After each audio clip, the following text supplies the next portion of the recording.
I have here with me Faye.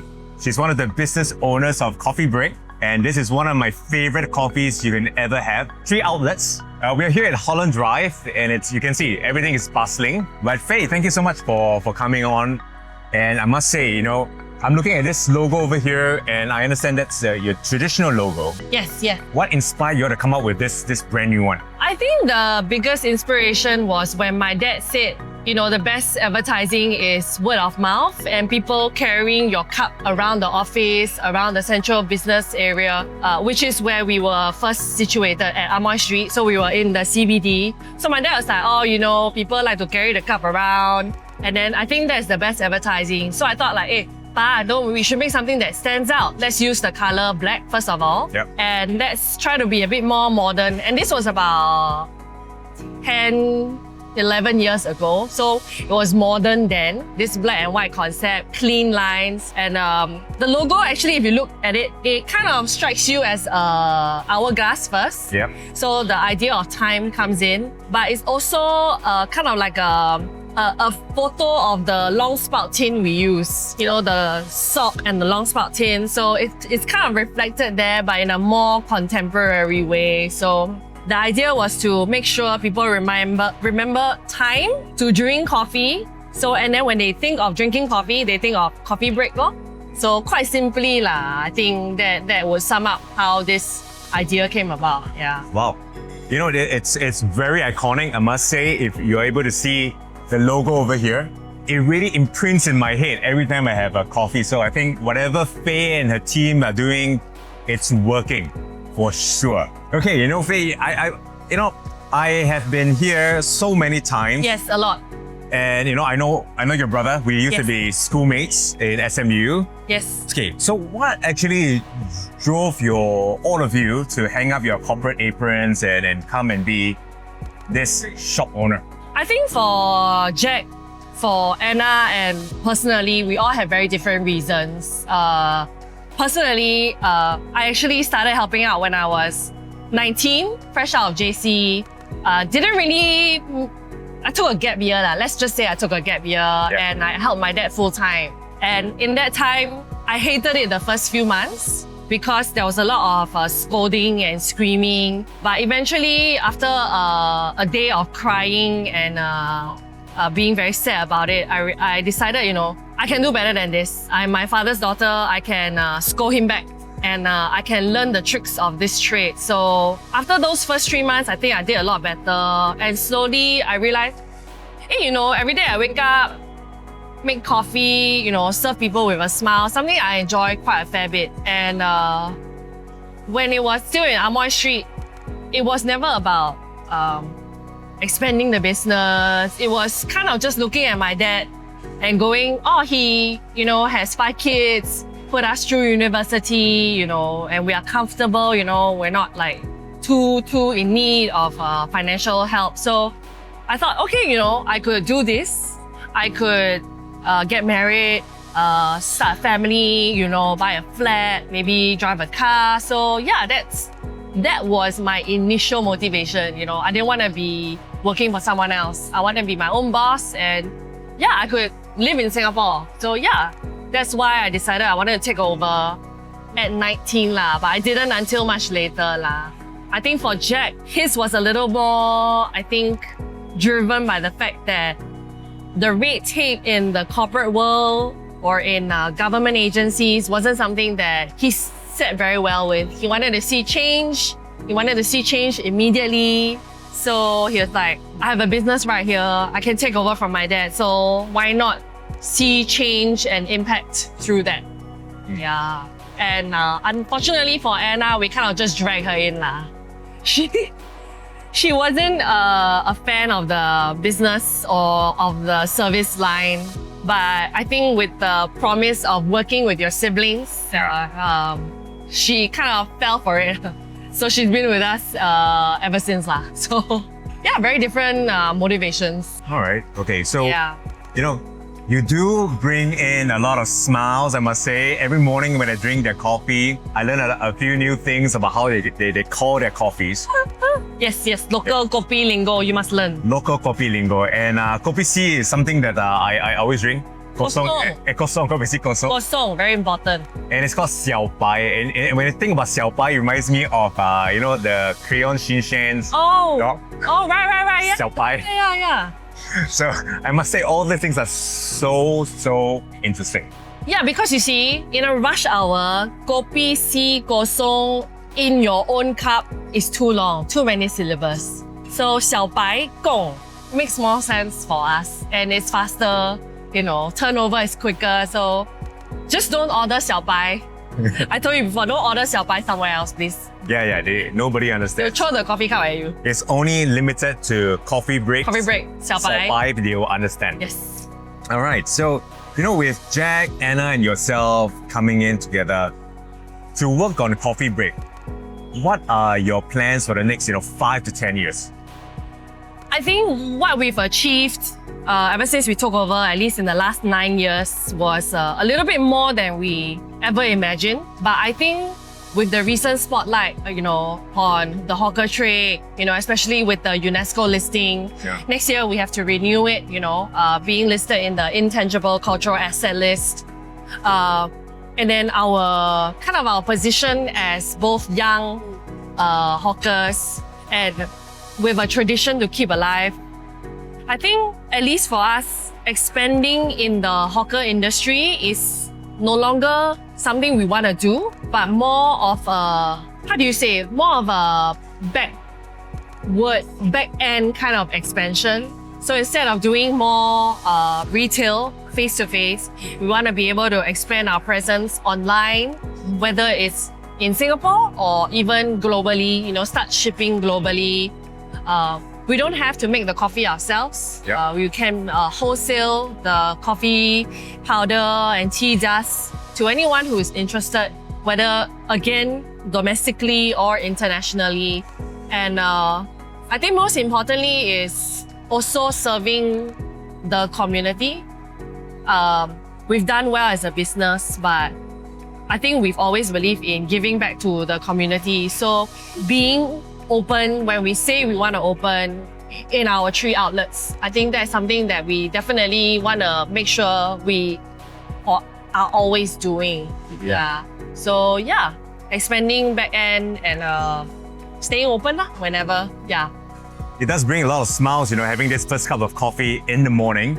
But, Faye, have you ever considered, because your packaging is so striking, have you ever considered taking this to the supermarket to sell them over the counter? Oh, for sure. I think we have a lot of local brands who have already made it into local supermarket shelves or even cold storage or wherever basically.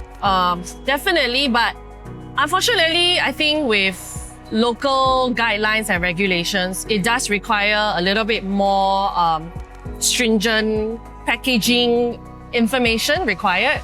So, and unfortunately, that is something that we haven't been able to kind of dip our toes into because there's so much paperwork, so much research to be done to make sure that when this goes out onto a shelf, it is stable and safe for consumers at any time that they decide to purchase it. Yeah. So being kind of, I don't want to say bogged down, but being heavily involved in day-to-day operations. Every day, my siblings and I were at the stalls.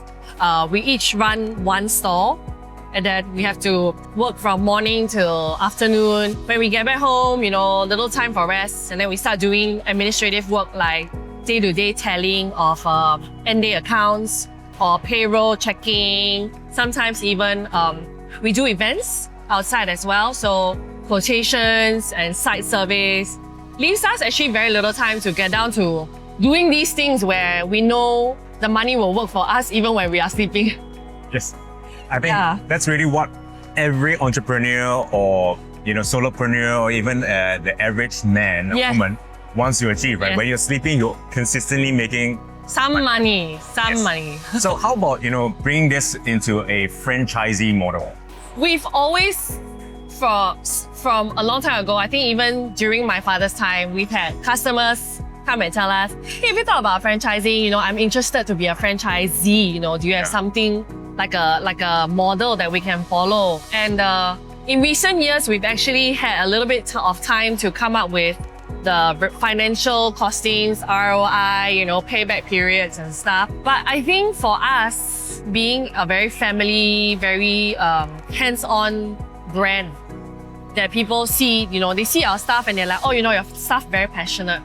So what we require of our franchisees actually as a prerequisite is that the franchisee owner operates the outlet for the first 6 months. Right. And I think a lot of people are not too keen because for a lot of people, sometimes franchising is their side hustle, is their money growing when not working, when sleeping. And they don't want to be the one operating it if they wanted just money to grow from there. So for us, I think that prerequisite has kind of put off a lot of people in that sense to kind of come into further discussions with us. It's something that we are not willing to compromise on because that is the nature of Coffee Break. If you are a franchisee, people come to Coffee Break because it's not just that first cup, it's that realization that, oh, 小白 is a feasible way to order your own drink, right? Yep. Yeah, so if you leave it just to hired help, you don't do anything to kind of engage your customers in the beginning, it's not gonna be a Coffee Break law.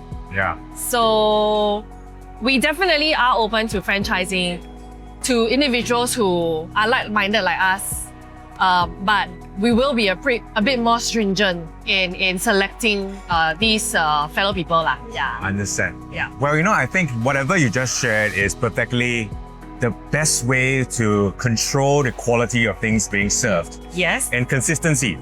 Because I've heard this in the F&B industry, that people like to have this training session together with the franchisees. Yeah. At the very onset of the business. Yeah. I think that is superb. You should go with it.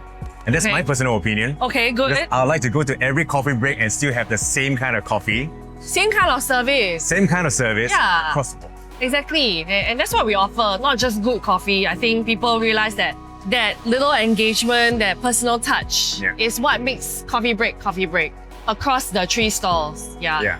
I love it. I love it. Okay. All right, let's talk about something more fun. Have you ever considered making an application just for Coffee Break? Just a lucky. Definitely. I think with big players coming in like Lakin, and Tanah Merah, Kenangan, there's a little push by these people for us to become a little bit more on the ball with technology, which is kind of the way moving forward and something that we've actually been doing, over the years, adopting, point of sales systems and kitchen display systems. And I think developing an app is also another way to reach out to customers, younger customers more quickly, to retain their loyalty. And also I think it will help with manpower issues because an app will allow you to order, pick up, and then, you would kind of diminish the need for a cashier who's just standing there collecting money. So other than eliminating some of our manpower crunch, I do feel like developing an app would kind of put us in a more viable position as a homegrown brand that is also very, I want to say forward-looking and modern, tech savvy. And unfortunately, again, I come back to the same problem is it requires a lot of time and effort in researching, going through developing, going through beta testing. And I'm not sure we have those resources. And when I say resources, I really mean Jack, Anna, and myself to invest our time and effort into doing this for now. Yeah. Especially because of the industry we're in. We're still a hawker name by industry. So I'm not sure how local Singaporeans or even foreign tourists might take to it for now. So there's no real demand for us to start it or be a trendsetter, but we definitely want to be one of the first few lah. Yeah. But yeah, lah, very tied down by lack of manpower, lack of time, yeah. I hear you, Faye. I think if you come up with the app, please let us know. I'll be sure to let every one of my friends know, every one of my followers know, because I think that this is something where I'll be the first to subscribe. Okay. Because I would order. Say one, I confirm. I'll park my car. I don't have to find a parking lot. I would park in a non-designated place. Yes. And then come pick up my coffee and beat the queue. Yeah. I would do it too. Yeah. Exactly.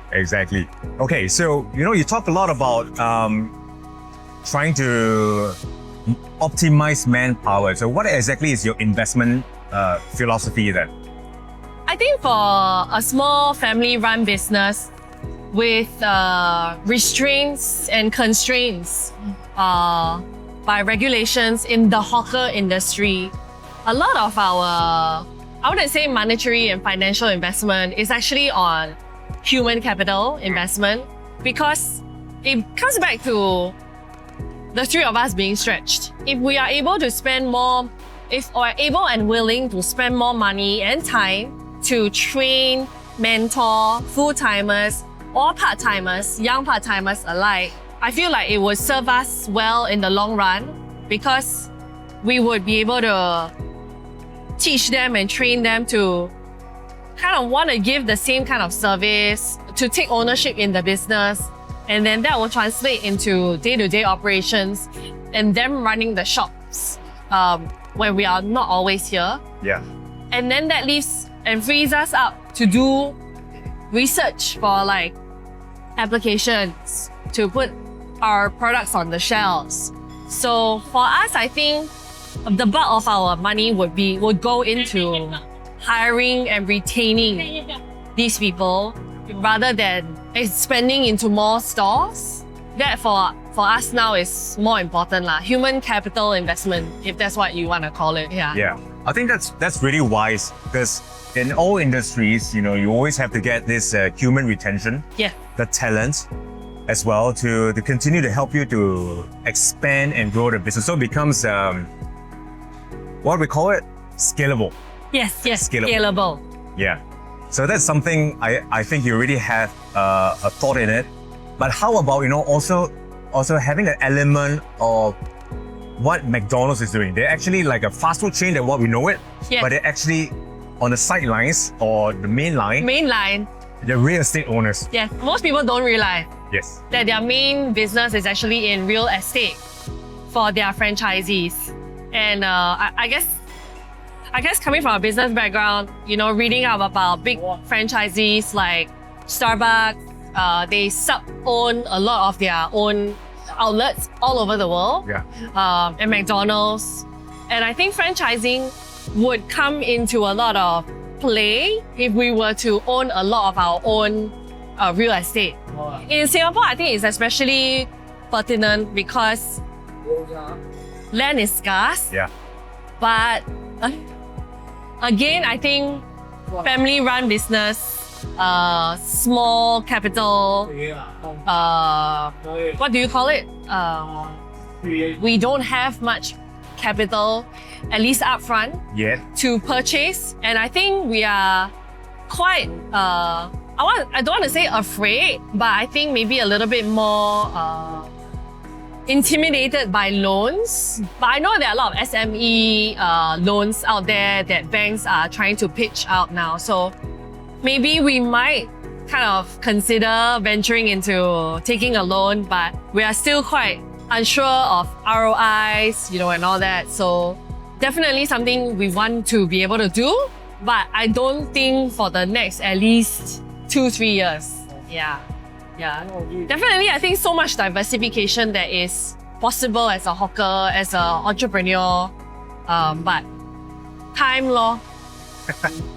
Well, I perfectly understand. It's a resource that we can't make more of, but I think whatever you have planned will definitely give you more stretch in using the time or optimizing the time to further your plans. I hope so.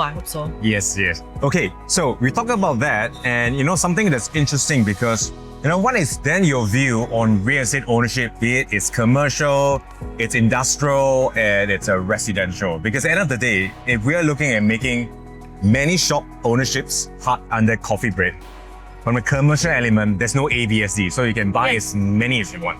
Yes. But comes out the industrial, there's also no ABSD, but there's also some form of holding period, a minimum of 3 years before you can sell. Yes. So what's your view on it, or what's both all of the Jack's, Anna, and your view on it? I think for coffee break, at least commercially and industrially, it would make a lot of sense to own the space, given how involved and how big a requirement of space we require, especially when you think about the fact that we roast, we grind, and we source our coffee beans from when they are green before they roast, and to when we roast them, to storing. And then a lot of our own products we store and we manufacture in our space. So as a small business owner, or at least a family-run business, because of our own needs, I feel like investments in commercial property, in industrial property will serve us very well in the long run. And we're definitely always on the lookout, especially in land-scarce Singapore. And I think what a lot of people don't realize is in Singapore, we have the luxury or privilege of very supportive government schemes. They have cooling measures, they have ABSD, yes, for private property, but Yes. I think all in all is to help local Singaporeans kind of get ahead compared to our foreign counterparts, in whether it is a business sense or personal, home housing sense. So for me, and at least with my siblings and I, we definitely do feel like, yes, if we are able to own or we are able to get a property that we can either use or rent out, it's definitely going to help the business in a small sense from the start and probably grow to something bigger. So yeah. I think this is something that's a very good insight from a business owner's perspective. And actually it's not simple, right? Because when I hear it, you have a whole supply chain, vertical integration from roasting the beans all the way to right over-the-counter sales. Yes, that is our advantage. Yeah. So the control and quality of it, I must say, top-notch. Thank you. All right, so we've heard of it. Property ownership, whether it's industrial, commercial, or residential, very important. Yeah. So, last one. What's your advice for budding entrepreneurs and investors like the common man? What is your advice for all of them out there? I think 5 years ago, if you asked me this question, I would tell you to just dive into it. Take the free fall. But increasingly in a world that is so volatile, you think in Singapore you're protected by the Ukrainian war, it's not gonna hurt you, or like the US presidential elections, it's not gonna hurt your small business when you start out. I mean, who's gonna care about kopi where, being hurt by a war in Ukraine, in Russia? But so my advice to you, a lot of people who just want to start out, is to do your due diligence. You want to open at home, a home-based business. You want to open in a hawker center. You want to open in a commercial area. Do your due diligence. Do your market research. Do your field observation. Find out as much as you can. Ask as many people as you can before you decide whether the choice you started out with is right or wrong. Because if it's right, okay, go forward and do better. If it's wrong, just change. That's what we should always be doing, change. Change is the only constant. It's not an adage, it's not cliche, it's the truth. You really need to change with the times, especially if you're young or if you're literate, Don't tell me, oh, this is so hard. Information is out there. It's easily available. Don't rest on your laurels and tell me, I have no time, time is not enough, go and find it. Yeah.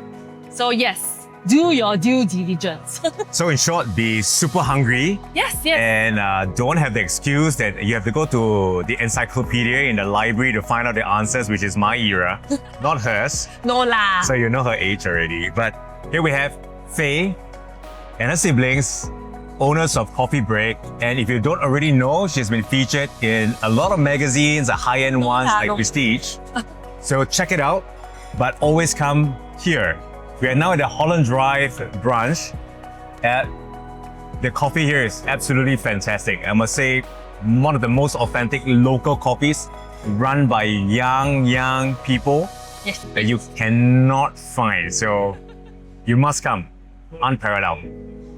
Thanks, Faye. Thanks, Jackson.